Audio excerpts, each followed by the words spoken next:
Welcome back everyone. This time, Clark International Airport yung i-feature natin na nasa Pampanga, Philippines. One of the international airports na meron ng Pilipinas. So, nakakuha na rin to ng different awards because of the world-class infrastructures and interior designs. Kumikita nyo on this video yung interior niya. So, paano ako nakapunta sa Clark International Airport? So, sumakay ako ng P2P from Trinoma. May P2P din galing sa NAIA Terminal 3. Every hour yung alis niya, either from Terminal 3 ng NAIA or sa Trinoma. Yung sa Trinoma na yung location ng parking is at the back. And yung location naman sa NAIA Terminal 3 is doon lang sa may tapat ng arrival platforms bay 13 and 14. Okay? So yung binayaran ko sa P2P bus, it's 280 pesos from Trinoma to Clark Airport. Okay, so right now, nandito na tayo ngayon sa SM Clark kasi dadaan muna siya sa SM Clark.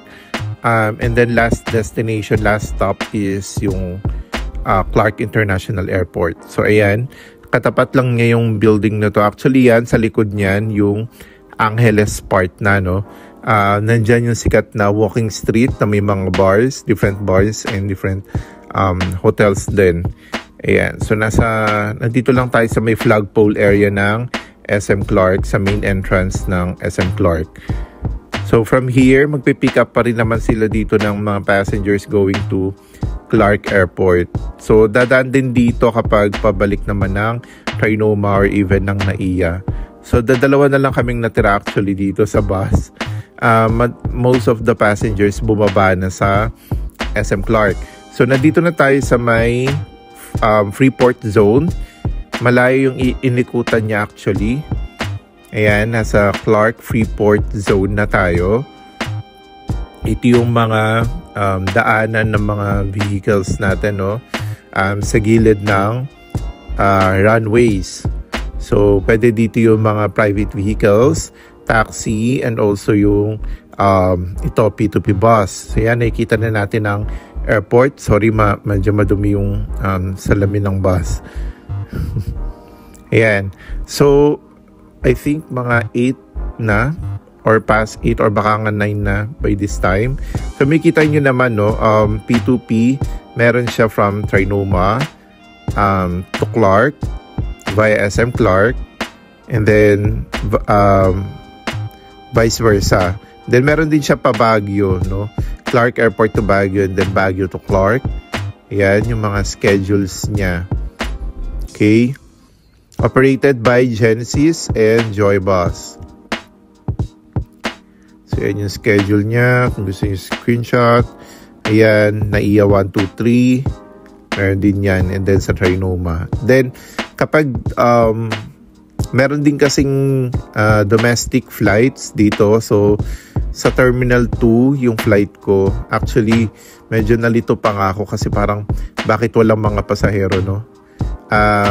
Gabi kasi, and then normally kapag domestic, kaunti na lang yung flight kapag gabi dito sa Clark. Pero marami siya kapag morning hanggang early evening. Ito kasi mga past 10 kasi yung aking flight going to Cebu. So ito yung itsura niya, malawak, no? Malawak tong Clark International Airport. Yung capacity niya is, I think, nasa category siya ng 5 million and below passenger capacity. So, hindi siya large scale na airport, okay? Ayan, so, dito na tayo sa domestic arrival and international arrivals. So, nasa ground floor yung mga arrivals. Prior to this, hindi ko pa nakikita yung departure signage. So, nagtanong pa ako while walking, going here kasi medyo malayo yung binabaan. Okay? So again, ito yung bagong tagline ng Philippines Tourism, Love the Philippines.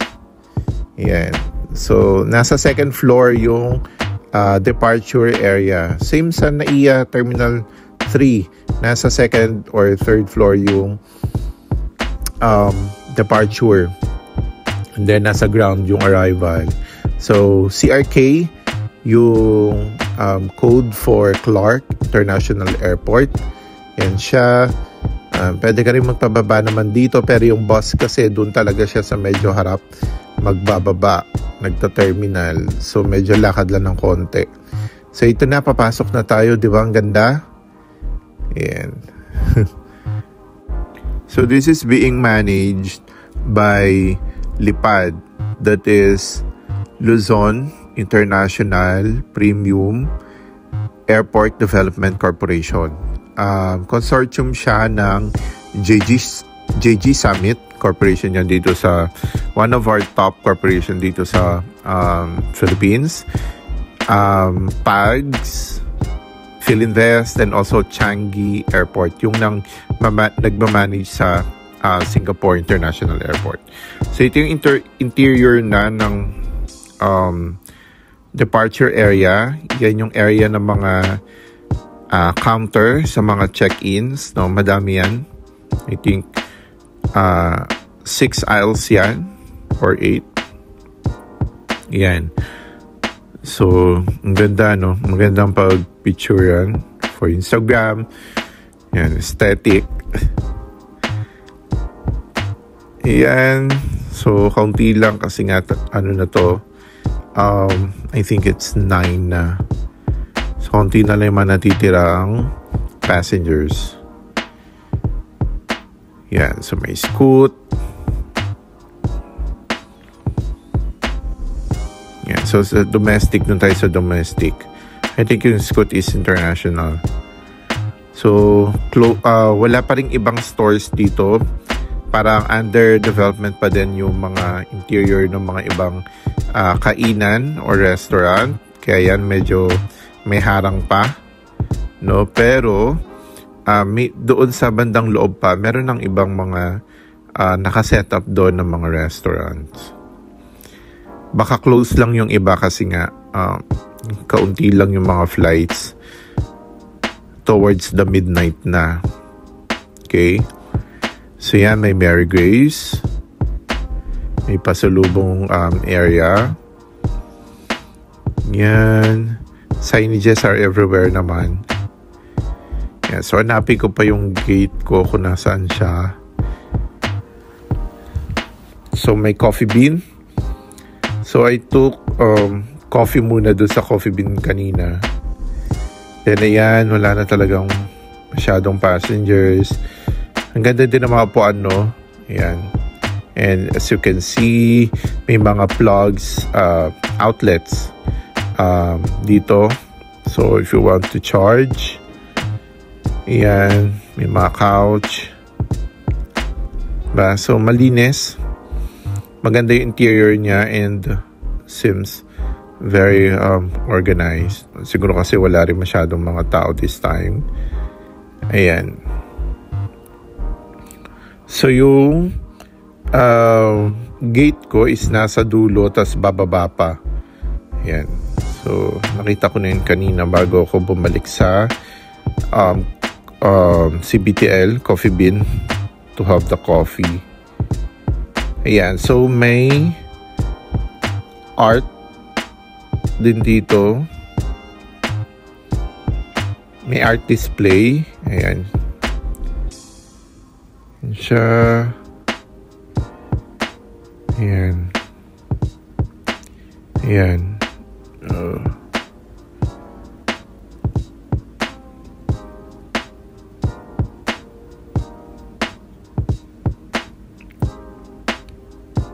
So may mga displays din dito, malaking displays ng mga, of course, ng mga magandang puntahan and attraction dito sa Philippines.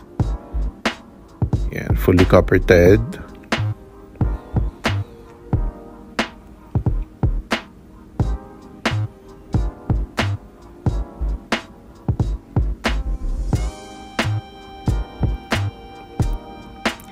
Yan, so nandito na tayo sa aking gate sa 5C. Ayan, so Boarding na tayo, going to Cebu. Going to Mactan International Airport, another international airport ng Philippines. Ayan, so maliit lang yung sasakyan nating plane. It's a propeller type plane. Ayan. Maliit lang siya. Napakalawak ko. Ayan. Yan, maliit lang yung plane natin.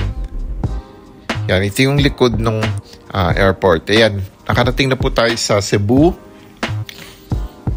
Mactan International Airport. Ito yung tsura niya. The usual thing, presenting all the attractions and events known sa isang place. So, sa Cebu, ito known sila sa Sinulog. Ayan, ito yung itsura ng arrival area. Luggage belts.